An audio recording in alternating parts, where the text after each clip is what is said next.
Hi guys! Welcome to Petite Adventures channel. Saddest room tour ever. Hi! Hi guys! Welcome to my... goodbye to my room. Gaya nga ng kasabihan, saka mo lang ma-appreciate yung mga bagay-bagay kapag unti-unti nang nawawala or tuluyan nang mawawala ang mga ito sa inyo. Welcome to my room. Goodbye to my room, guys. Well, hindi pa magic yung pagpasok natin or pagbukas natin ng pinto kanina, ha. Ito po yung keycard ko. Nakatago lang po siya dito.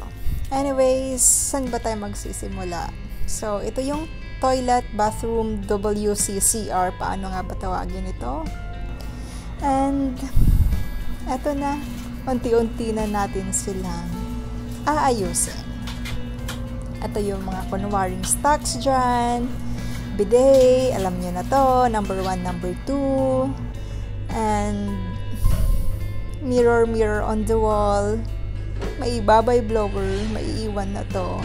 At usually, dito nakatambay or nakasaksak yung diffuser. Here are the essential oils, mga kaanik-anik. Ang lababong ito rin ng mga saksi kapag sobrang sumakit na yung ulo or grabe na to talaga yung migraine at dito na ako nagsusuka.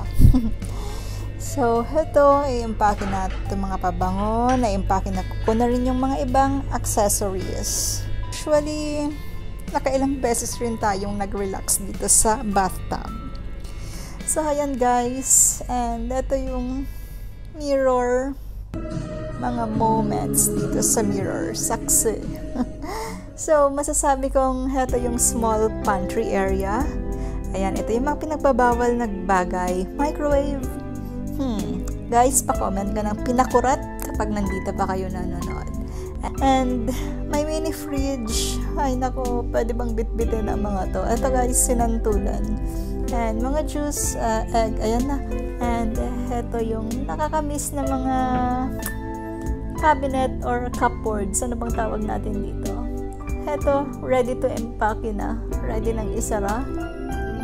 At ito pa yung safety vault natin. Dahan-dahan na natin tatanggalin yung mga laman na nakatago dito. And, move on naman tayo dito. TV natin, guys. Although, hindi ko siya ginagamit before. Pero lately, may HDMI. Thank you, Tessa. Sa sponsor ng HDMI. So, dito na ako nanonood, nagpapa-music, and nagre-review, ganyan. Review, ano ba yun? Ito naman yung bed. Nakakamiss yung pagpasok mo, malinis na yung bed, maayos na, bagong change ang mga linen, and minsan nandito na yung laundry, na naplansya na, malinis na, nalabhan na, I mean. And of course, mga tulog moments dito sa cozy bed na to. And usually, itong side table ko na to, masyadong makalat. Nandiyan yung mga tubig, and mga eye drops, cellphone chargers, phones. Kakamiss lang guys. Kasi, pupunta na tayo sa isang lugar na hindi natin alam kung ganito pa rin ka-convenient. Nakakamiss yung mga moments na tatawag ka na lang, hello, ganyan, breakfast po, lunch, dinner, ganyan, pahingi pong tubig, pahingi pong sleepers, makeup room po, and mga ganong perks and services bilang guest sa hotel.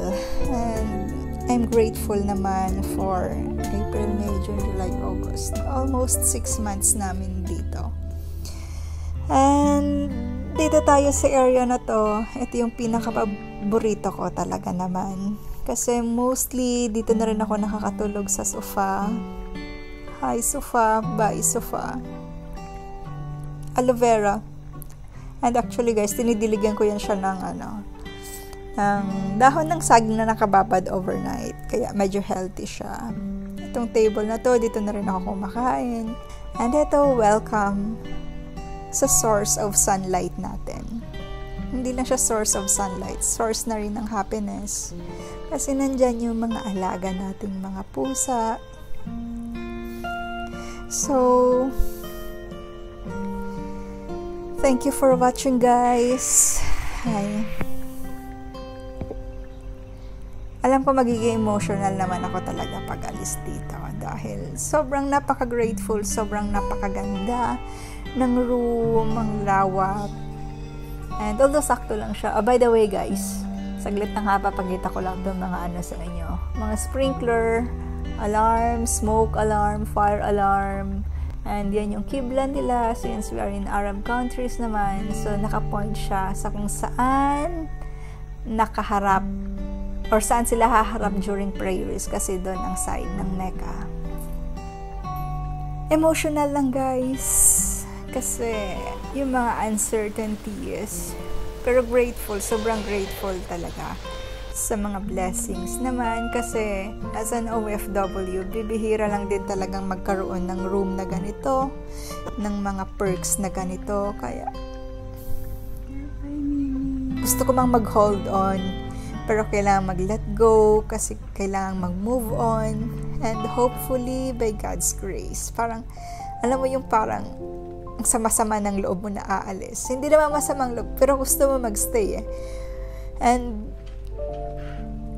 from that experience, sa mga emotional turmoil na ganito, parang doon ka nalang babalik talaga sa pinanggalingan mo. Wherein, matuto ka nalang mag-surrender ng lahat. And keep on believing na God is there before us to lead the way.